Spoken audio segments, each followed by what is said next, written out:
Hey Jason, we're looking at some of the pitching mechanics for you and Luke, and just want to kind of show you some of the things that we're looking at. One of the things you can see is, I mean, I started you guys out at the same. You guys are same frames per second. You're synced up. Luke is already done. He's throwing the ball. Ball's away, and you're just now bringing yours up. Okay. And one of the things, big things on pitching that I'm a firm believer is that pitching is a movement of speed, not strength.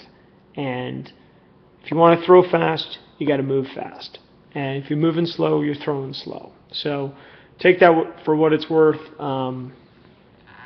That's one of the key principles I see. But I just wanted to point that out. Two, what we want to do is we want to kind of look at some of the things that are going on in your mechanics that I think you can change and get yourself, 3, 4, 7, 8 miles an hour more than you should be getting. You and Luke are throwing about the same. You're throwing a little bit better, but I mean you're a lot stronger than Luke. Okay, but again, pitching is not about strength. It's about efficient mechanics, moving quickly toward the target. And you see the guys like Verlander, Arroyo. Those guys are throwing. They're one of the quickest delivery pitchers in the game, and that's the reason for their velocity. Another thing is the mechanics. So one of the things I'm going to show you is big thing is weight shift before handbrake. Before you start breaking your hands and pitching, you want to get away from that line. Okay.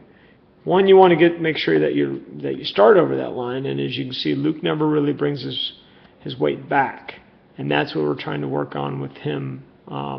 He never gets that weight back.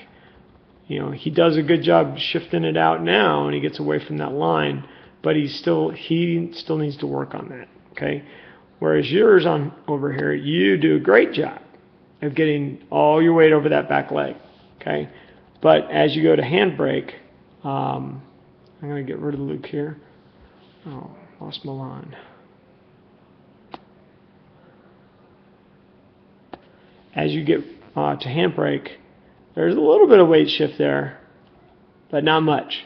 Okay? So I think if you get yourself moving toward your target and think speed of movement with your body and using your body, you're going to get a lot more jump in your velocity. Okay? Right now you got a lot of arm. It's a very arm-concentrated delivery. Okay, you're relying on the strength of your upper body and the strength of your arm, okay, to deliver that ball, and you're really not using the lower half like you should. So that's one of the big things. I'd have you, working on a mound, getting down the mound quickly, okay, with your body. And one of that things is looking at the stride. Your stride here, I measured. There's a little tool on here that helps us measure, and you're at about 60%. Okay, Luke's is 90. Guy like Lincecum is 120. That's how he's able to use his mass, which isn't much more than 5'8" and 180 pounds or whatever, and throw the ball 93 miles an hour. Okay, it's not about strength. It's about speed and efficient mechanics. Okay, and using your body efficiently. Okay, so when you get down, so more stride, but this is kind of the biggest thing I want to show you that I think you really need to work on. Luke's been working on it. He still has a little bit of low elbow, but his is getting better, and it's because he's working on the reps, and there's a way to do it to work on it.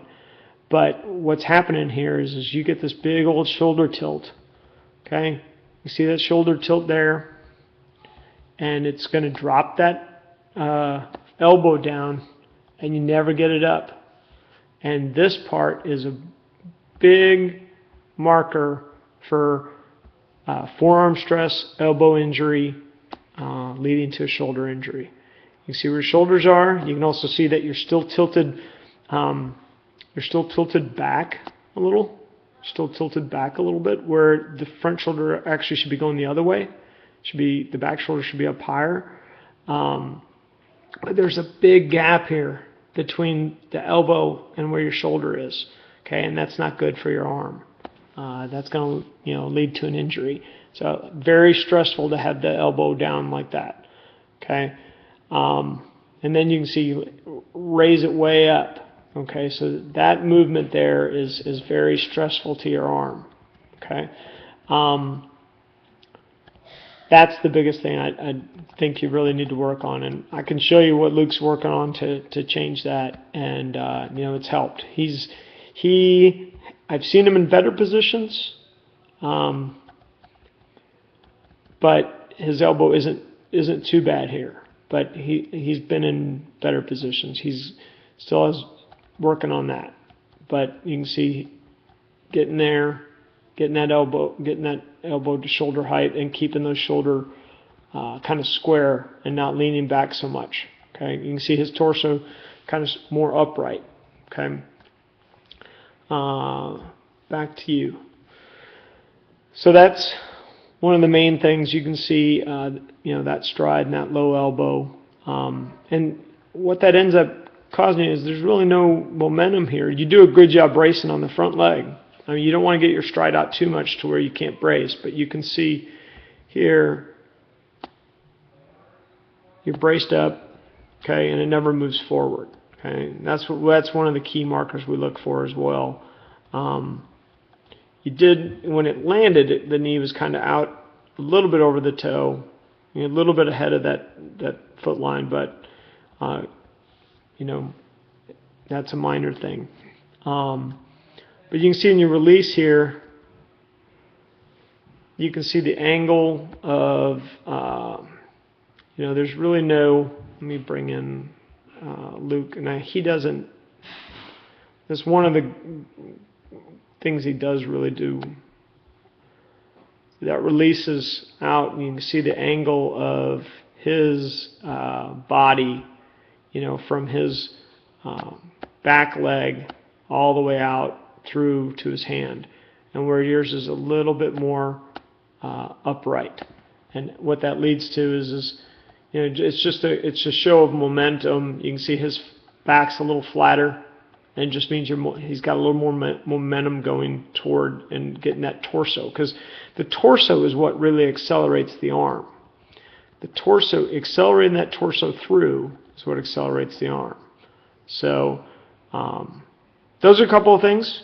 Hope you like that, and hopefully that'll be useful.